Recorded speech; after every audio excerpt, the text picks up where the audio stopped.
Mesdames et messieurs, chers internautes, bonsoir. Vous êtes sur votre émission Ici tout se raconte. Donc, la deuxième saison démarre ce samedi après-midi. Oui, Ici tout se raconte, c'est votre émission sans tabou qui passe tous les samedis après-midi sur ESAE Télévision. Aujourd'hui, nous parlerons d'un sujet qui est plus que jamais d'actualité. Parler de ce sujet n'est pas chose facile, surtout lorsqu'il s'agit des jeunes. En effet, lorsqu'un jeune décide de se donner la mort, plusieurs questions tarottent dans nos têtes. Pour ne pas garder le suspense pendant longtemps, nous allons parler du suicide à partir de cette thématique, le suicide et jeune génération. Pour en parler cet après-midi, j'ai avec moi sur ce plateau le docteur en sociologie, Karen Gagné. Bonsoir docteur. Bonsoir Tatiana. Comment ça va? Ça va très bien, Ça merci. fait un moment. Vraiment. Heureuse d'être de nouveau avec vous. Bonne heureuse année donc et meilleurs vœux. Ok. C'est la toute première fois qu'on se revoit cette année. D'accord. Également sur le plateau avec nous, lui aussi, il n'est plus à présenter. Il s'agit du peintre métaphysicien Raimi Amoussa. Bonsoir. Bonsoir Tatiana. Ça fait longtemps. Dieu est grand. Alors, comme je vous l'ai dit, nous allons parler du suicide parce que c'est plus que jamais d'actualité. Alors, monsieur Raimi, dites-nous, avant de parler du suicide proprement dit, qui sommes-nous? Merci. Votre question est essentielle parce que chacun de nous doit se demander d'où venons-nous, où allons-nous, qui sommes-nous. Mais si on parle de la loi qui veut que ce qui est en haut est comme ce qui est en bas, et que l'homme vient d'un père et d'une mère, cela veut dire que l'envers de ça existe, c'est-à-dire l'invisible rencontre entre encore un père spirituel et une mère spirituelle existe. Mais si nous partons du fait que l'homme a existé par la famille, ça veut dire qu'il y a une ancienne famille qui a généré les hommes de toutes les races jusqu'à présent. Ok. Et si on va dans chaque religion, même si simplement nous allons dans la Bible, notre Seigneur Jésus-Christ a dit « Père, pardonne-leur car ils ne savent pas ce qu'ils font. » Mais il a encore dit autre chose. Il dit « Père, je remets mon âme entre tes mains. » Ça veut dire que quelque part existe. Il reconnaît notre Père. Et quand vous allez dans la tradition daoméenne, toutes nos cérémonies rituelles, lorsqu'un être meurt, nous indiquent que nous ne sommes pas seuls, nous sommes des suites. L'homme est une suite. Et l'homme n'est pas fait seulement de corps physique. Et normalement, ce sont les cycles de neuf qui déterminent comment l'homme va vivre sur la terre. C'est-à-dire, le minimum, c'est à 80 ans, à 81 ans, qu'on suppose qu'un homme qui a vécu normalement doit repartir. Okay. Mais l'autre chose, c'est quoi? Comment nous venons sur la terre?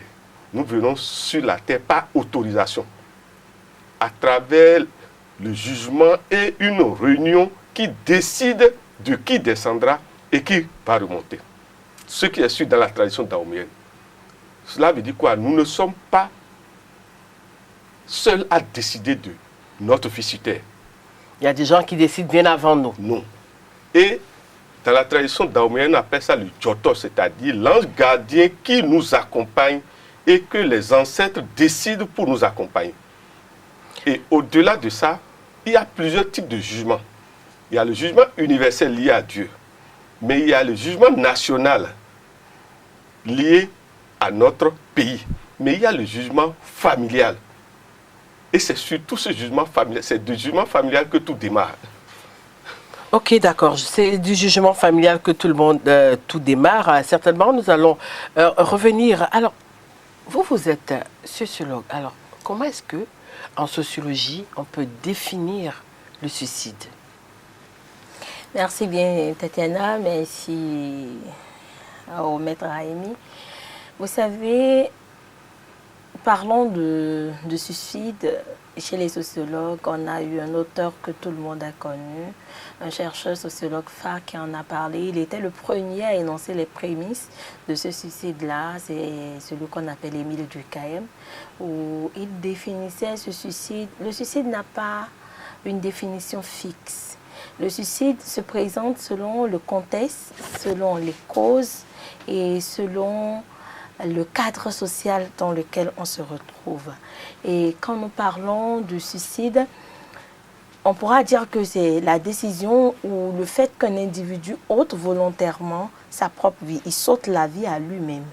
Et ça est basé sur certaines causes qui ne sont pas forcément liées à son environnement externe, mais qui sont intrinsèques à lui-même. Donc, parler du suicide, du fait que quelqu'un décide, c'est Dieu qui vous a envoyé sur terre. Ouais. Vous avez un chemin à parcourir. Ouais. Mais vous décidez à un moment T d'arrêter ce parcours-là, donc de créer un vide dans la sphère sociale compte tenu de ce que vous vivez. Donc, quitte à nous envoyer vers ces causes pour réellement comprendre le suicide. Car le suicide ne peut se laisser comprendre que par sa définition. Non. Parce que se suicider, c'est se tuer au moment où l'heure de la mort n'est pas venue vous chercher. Ouais, c'est volontairement, en toute conscience, en toute âme et conscience que vous le faites. C'est vrai que quand on ira chez les spécialistes de la religion, de la spiritualité, ils nous diront tu peux te suicider par d'autres causes. Donc, ça peut ne pas être de ton bon vouloir, mais a priori, sur le plan social, c'est quand vous-même vous décidez à un moment T de votre vie d'arrêter le cheminement que vous avez entamé sur Terre, d'arrêter de vivre en société. Et quand nous parlons de ça, pour mieux le comprendre, il faut faire référence aux causes du suicide, il faut faire référence au contexte d'existence du suicide. Parce que le suicide, ce n'est pas quelque chose où on se lève le matin, on se suicide aussitôt, non. Mais c'est un état d'âme, un état d'esprit dans lequel vous restez pendant plusieurs temps, plusieurs jours, plusieurs mois avant d'arriver à l'acte. Donc, il y a le moment de réflexion, le moment du montage et le moment décisionnel que vous avez face au suicide. Donc, quand nous serons sur les causes, on pourra mieux comprendre le contenu du suicide. Alors, Monsieur Raimi, tout à l'heure, hein, la sociologue venait de nous définir un tant soit peu le suicide en sociologie. Au niveau de la métaphysique, comment est-ce que vous pouvez définir le suicide? Déjà, en métaphysique, le suicide est interdit. Ouais. Parce que vous n'êtes pas seul à décider de votre venue sur Terre, donc vous n'avez pas ce droit de décider de repartir. Oui, mais lorsqu'on décide de le faire. Merci. Quand vous décidez maintenant de le faire, d'abord, on ne vous reçoit pas dans l'équipe qui vous a envoyé. Vous n'êtes pas reçu. Parce que c'est un temps qu'on vous a donné pour vivre sur Terre. Donc, c'est ce rendez-vous qu'on attend. Et il y a tout un rituel qui est fait de l'autre côté pour que vous venez. Et le même rituel doit être fait pour que vous repartez. Maintenant, vous décidez de vous seul de mourir. Vous n'allez jamais rejoindre votre égrégore familial. Parce que c'est d'abord l'égrégore familial qui vous reçoit. Vous devenez un esprit errant. Et donc, tôt ou tard, vous participez à tout ce qui est démoniaque. Parce que déjà, celui qui se suicide de manière volontaire a déjà subi ce que nous appelons l'hypnose diabolique, l'hypnose démoniaque. L'homme normal, serein, quelles que soient les difficultés, ne va pas au suicide. Alors, vous allez garder la parole et vous allez nous dire, hein, qu'est-ce qui justifie le fait que de plus en plus, on constate que la jeune génération s'adonne aisément au suicide, et est-ce qu'il peut y avoir un lien entre la jeune génération et le suicide? D'abord, cela est dû à la mauvaise qualité de l'éducation aujourd'hui. Dès la base, nous ne formons plus les enfants à la haute spiritualité, comme on dit, à la formation surtout mentale. Parce que si le mental est faible, vous pouvez rapidement aller à ces gens d'idées. D'abord, quand vous êtes bien éduqué, vous ne pouvez pas vous décider de vous suicider. Ce n'est pas possible. Donc, la première cause, c'est la mauvaise éducation. L'autre chose, ce sont les médias aujourd'hui qui diffusent ces genres de choses. Ah, vous êtes en train de nous accuser, là. S'il vous plaît, quand on regarde ces feuilletons d'aujourd'hui où, pour un oui ou pour un non, on se suicide. Comment quelqu'un va se suicider à 16 ans? Ça veut dire quoi? Qu'est-ce qu'il a déjà fait de la vie? Non, il y a des... Excusez-moi, aujourd'hui, c'est un problème de formation à travers des médias qu'il faut. Les médias, la jeune génération s'amuse comme si la mort, c'est un amusement. On se tue comme si on croit que, bon, là-bas, ça va être un plaisir. Non. On va au 16 comme on va à la mort aujourd'hui. Non. Il faut redonner notre éducation surtout mental. Parce que quand le mental est fort, quand vous comprenez les lois d'existence de l'homme, vous ne pouvez pas vous décider seul de vous suicider. Ce n'est pas possible. Pourquoi les jeunes ont cette facilité d'avoir des tendances suicidaires en sociologie? Bien sûr, parce qu'on veut comprendre, parce qu'on est certain qu'au niveau de la sociologie, vous creusez et recreusez, et on constate quand même que l'âge varie entre 14, 16, 18 et 20 ans. C'est là où on a vraiment cette jeune génération qui se donne au suicide. Merci bien, Tatiana. Je dirais tout simplement que ça va même au-delà de la tranche d'âge que vous avez donnée. Vu qu'il y a 2 jours, j'ai vu qu'il y a un officier de la police qui s'est donné la mort. Bah oui, certainement que lui, il a estimé qu'il avait déjà vécu certaines choses. À 30 ans, on ne vit pas certaines choses. Mais généralement, la tendance qu'on observe, c'est plus les 15, 18 ans. Oui, c'est ça qui est frappant, en fait. Le premier aspect qu'on pourra relever là, c'est d'abord un premier niveau de manque de maturité. Parce que, vous savez, quand on sort du contexte sociologique, si vous voulez, un enfant de 15 ans ne connaît encore rien de la réalité ou de la dureté de la vie, vu qu'il est toujours à la charge de ses parents, vu qu'il est toujours sous le poids de la maison. Donc, il n'a pas de difficulté normalement en tant que tel à pouvoir aller vers le suicide. Maintenant, le problème, il se pose à un niveau où on pourra parler du suicide anomique, au niveau de cette jante générationnelle. Le suicide anomique, tel que le voient les sociologues, c'est le fait qu'on peut se faire une rupture avec le lien social, un isolement.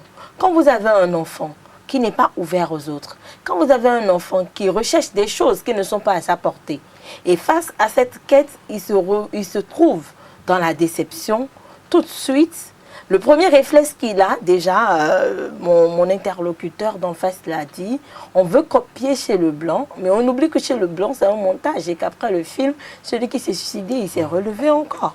Donc on se dit, c'est la seule solution qui pourra régler le problème, c'est que je me donne la mort.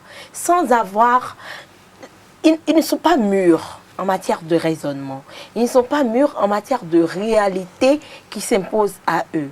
Parce que vous savez, aujourd'hui, les enfants sont, comme on le dit, mal éduqués, pas forcément dans le contexte qui sont impolis, mais dans le contexte où on ne veut pas les faire endurer la souffrance que les parents ont connue.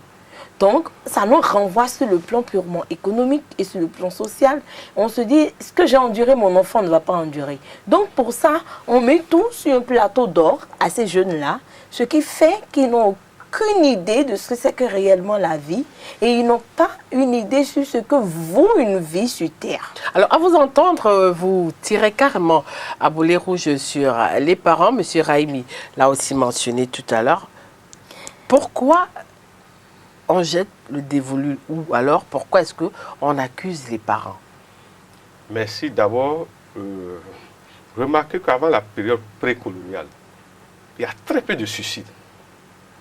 Simplement parce que toute famille était rattachée à sa base, la grande famille. Et rien ne se fait sans pratiquer les us et coutumes. Et dans nos us et coutumes, dans tous les pays, en tout cas, dans tous les pays, les us et coutumes ont priorisé la famille de la mort, comme on dit. C'est-à-dire nos ancêtres. Vous allez voir partout, chez vous, au Cameroun, partout. C'est pour vous dire quoi? C'est ce dessouchement de ce lien qui est en train de nous créer des problèmes aujourd'hui.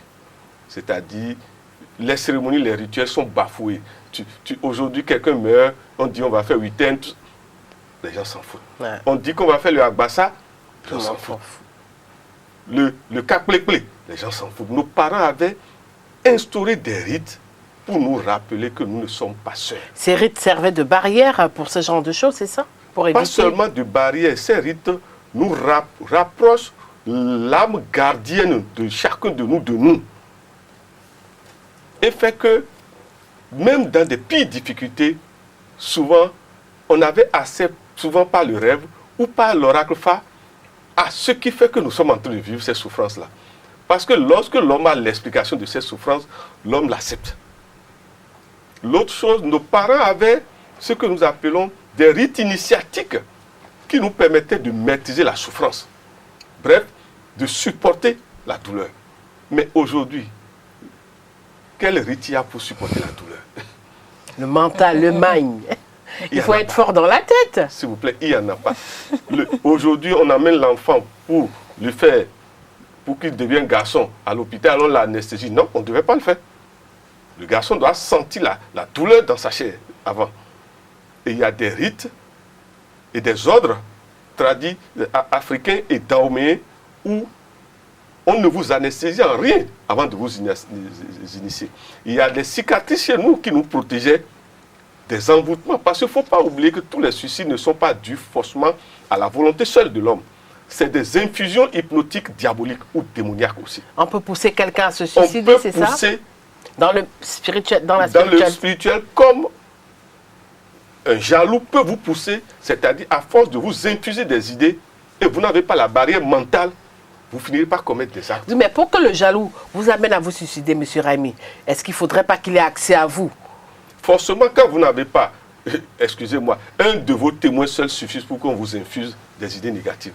Maintenant, si vous n'avez pas la barrière mentale, la barrière psychique, la barrière astrale, on va vous atteindre. Parce que les photos seules aujourd'hui qui circulent sur les réseaux, ça suffit pour qu'on vous atteigne. Les gens s'amusent aujourd'hui à tout diffuser dans les statuts, comme si nous sommes... C'est comme si les gens aiment vivre nus. Mais on oublie souvent qu'on ne sait pas qui est l'autre.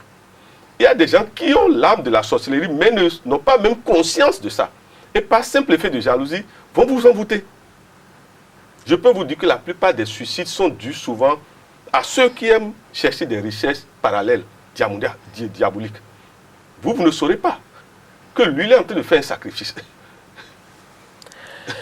Alors, docteur, dites-nous un peu, selon vous, quelles peuvent être les causes des suicides au niveau de la jeune génération?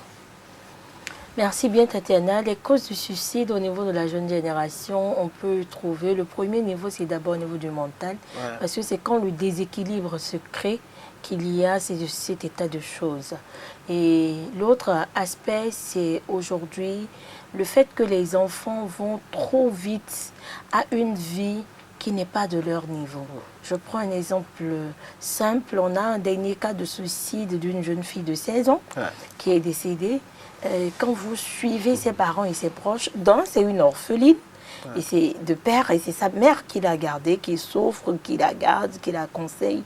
Mais cet enfant-là, tellement, on dit le père est déjà parti, il faut en prendre soin, donc tellement on l'a gardé tel un neuf, de peur que cela ne se brise, mais que finalement ça s'est brisé. Pourquoi? À 16 ans, elle a déjà un copain. À 16 ans, elle a déjà perdu sa virginité. Parce que tout est parti, quand on recoupe les faits, du fait qu'au moment où le garçon lui prenait sa virginité, il a filmé. Et après, il a montré à ses amis. Et ensuite, il a quitté pour dire « Je ne veux plus de toi maintenant que tout le monde a vu ta nudité, je ne veux plus, il sort avec une autre. » Imaginez un enfant de 16 ans. Déjà que nous qui sommes les vieilles mères, combien de fois on a des difficultés avec nos époux à tenir dans le foyer. Un enfant de 16 ans qui accumule ça, qui n'a personne à qui parler, à qui échanger, qui est renfermé. Alors, à ce niveau, est-ce que le tort ne revient pas à la maman? Si la maman était facile à discuter avec la fille, si la fille avait facilement accès à sa mère, est-ce que ce suicide-là allait arriver? Ce cas spécifiquement, tel que les proches l'ont expliqué, l'enfant, il n'y avait pas de barrière avec sa mère. Alors, mais qu'est-ce qui s'est passé? Mais l'enfant, comme on dit chez nous ici, qu'est-ce qui n'a pas marché? Ce qui n'a pas marché, comme on le disait au départ, c'est la faille dans l'éducation qui a été donnée. Le fait de pouvoir corcher une facilité aux enfants, de pouvoir s'accrocher à tout. Parce que, vous savez, le fait qu'on garde un enfant, quand il demande n'importe quoi, aussitôt il n'a pas de difficulté d'accès. Et il y a aussi des enfants, peu importe la proximité que vous créez, ces enfants ne vous diront jamais le fond de leur cœur. Ouais. Il y a ces cas qui sont à part. Peu importe la communication, peu importe le dialogue, peu importe la confiance que vous créez. Vous imaginez que c'est après le décès de cette fille que sa mère découvre qu'elle avait un téléphone iPhone dans sa chambre, qui était silencieux, donc elle n'a jamais utilisé ça dans la maison. devant sa mère. Sa sœur ne connaît pas son existence. C'est quand elle rentre dans sa chambre la nuit, elle a WhatsApp, elle a tout et elle le lit. Quand on compare la vie de maintenant à la vie d'avant, c'était une chambre salon où tout le monde était ensemble. Tu vas cacher le téléphone où on ne va pas trouver. Quelqu'un va fouiller pour trouver. Mais aujourd'hui, on a fait le repli où les enfants ont leur chambre à part. On dit que c'est leur espace à ne pas violer. Ce qui fait déjà qu'on n'a plus la même mise sur ces enfants-là. Donc, la première cause, c'est d'abord, au-delà de l'éducation, c'est le déséquilibre mental qui est créé. Et ce déséquilibre est créé face aux choses auxquelles il s'accroche. Quand, par exemple, vous avez un enfant dans une maison qui se donne à du gaïman, il est un gaïman, un anarque, et que ses propres parents ne le savent pas, jusqu'à ce que cet enfant ramène un fétiche, un gris-gris en boîte à la maison, et que ses parents ne savent pas, tout part de là. Mais en son temps, ça a demandé de sacrifice, il n'a pas pu, mais lui-même il est parti. Mais pour ses parents, on a dit il a bu de médicaments, il s'est suicidé et tout et tout. Et c'est après qu'on découvre qu'il a laissé un long cahier dans lequel il a détaillé les choses. Donc, au-delà de l'éducation, au-delà du déséquilibre mental, il y a le fait que l'enfant se retrouve éloigné. Il n'est plus dans le cordon social. L'enfant est replié sur lui-même. Il a un problème, la psychologie est atteinte. La cause peut aussi être économique. Quand par exemple un enfant va voler les sous de son père, on dit je veux te frapper. Vous imaginez qu'un enfant de moins de 18 ans vole 5 millions à un parent. Ça par exemple. Vous en faites quoi? Ou qu'un enfant à 16 ans ait de copains et dise mon copain m'a trahi, pour ça je me suicide. Et a bu du sniper pour se suicider. Imaginez un peu le contexte. Donc, on pourra dire que sur le plan sociologique, c'est que le tissu familial est atteint. Le tissu social est décousu. Et ce qui fait que, psychologiquement, il y a cette instabilité qui se crée au niveau des enfants, au-delà de l'éducation, au-delà de vouloir recopier l'extérieur dans les films et feuilletons qu'on regarde. Il y a cet esprit-là qui est dans ces enfants, qui les anime aujourd'hui, où ils sont plus grands que l'âge qu'ils ont. Ils se disent être matures, mais ils ne le sont pas. Alors, Monsieur Raimi, dites-nous un peu, en méthode physique, comment est-ce que vous appréciez ce jeu avec l'idée de la mort, surtout concernant la jeune génération? À la limite, il donne l'impression de s'en foutre. Mais en métaphysique, comment est-ce que vous appréciez ce jeu, du je m'en foutisme? D'abord, c'est de l'ignorance pure et simple d'abord. C'est de l'ignorance pure. Mais la cause de votre question, c'est toujours l'éducation. C'est ce que ma soeur disait, c'est-à-dire le dessouchement d'une tradition de référence, comme on dit. Ce qui se passe aujourd'hui, c'est comme si les gens se disent, bon, c'est comme s'ils connaissent le domaine de la mort. Oui, justement. C'est comme s'ils connaissent, alors qu'ils n'en savent rien. L'autre chose, c'est quoi? Vous savez, c'est comme on veut jouer à l'audacieux. Mais vous jouez à l'audacieux, vous mourrez. Vous croyez que ceux en face duquel vous êtes en train de jouer aux audacieux vont vous voir? La mort ferme les frontières du physique. On ne peut accès à vous désormais que dans l'invisible. Il faut que les jeunes sachent ça. Et qui encore peut avoir accès à vous? Ceux qui ont les dons. C'est pour vous dire quoi? Si vous mourrez, et même si vos parents sont vivants, qu'est-ce qui prouve qu'ils peuvent même encore parler avec vous? S'ils n'ont pas les dons, ils ne peuvent pas. Ça pose le problème de l'éducation, de la transmission des lois de fonctionnement des deux mondes, visibles et invisibles. Le suicide, lorsque c'est fait, et que ce n'est pas fait dans le cadre des rites et coutumes, des us et coutumes, dans la tradition daoméenne, il y a des rites et coutumes pour se donner la mort. On n'appelle pas ça le suicide. Ça, c'est quelqu'un qui décide de se donner la mort. Lorsque le daoméen, l'honneur, vous voulez le déshonorer jusqu'à un certain point, le daoméen ne vendra pas le secret. Ne demandez pas à un agodier, à une agodier, une amazone de vendre son roi. Elle va se donner la mort. Ça, ce n'est pas de suicide. Okay. C'est différent. Et au Japon, ça se fait aussi. Ouais. Chez les samouraïs. Ouais. C'est pour vous dire quoi? L'éducation à l'honneur n'existe plus aujourd'hui. C'est ça qui nous crée des problèmes, l'éducation à l'honneur. Et l'éducation à la simplicité, à l'essentiel. Nous avons tellement laissé tout à nos enfants qu'aujourd'hui, excusez-moi, c'est le monde extérieur qui éduque notre enfant à notre place. Combien de papas discutent encore avec ses enfants pendant 1 heure? Combien de mères? Et excusez-moi les mères aujourd'hui, trafiquent derrière les pères. Excusez-moi, trafiquent. Certainement, hein, dans une autre émission, il nous dira ce qu'il met dans ce que les mères trafiquent derrière les pères. Mais aujourd'hui, la manière de se donner la mort, c'est comme l'infidélité aussi. On s'amuse avec l'infidélité aujourd'hui. Les femmes se disent mariées, mais l'infidélité qui est derrière ça, le jour où vous découvrez ça, c'est pire que la mort. C'est pire que le suicide. C'est pire que le suicide.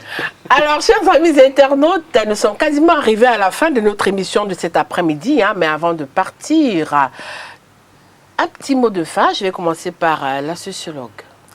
Merci bien, Tatiana. Je dirais tout simplement aux parents de revoir la ligne d'arrivée ou la ligne de départ de leurs enfants, d'essayer de faire le suivi psychologique de leurs enfants parce que c'est souvent la dépression clinique qui conduit ces enfants-là à poser ces actes. Ils ne sont pas encore matures, ils ne sont pas encore mûrs, ils sont toujours au berceau. Ayez un suivi avec eux, échangez, même si l'enfant a un frontal qu'il met, une barrière, essayez de contourner cette barrière-là. Faites le suivi et le contrôle de vos enfants et surtout, revoyons l'éducation sur l'honneur, l'éducation sur la spiritualité et prions pour nos enfants. Par rapport à la spiritualité, M. Raimi?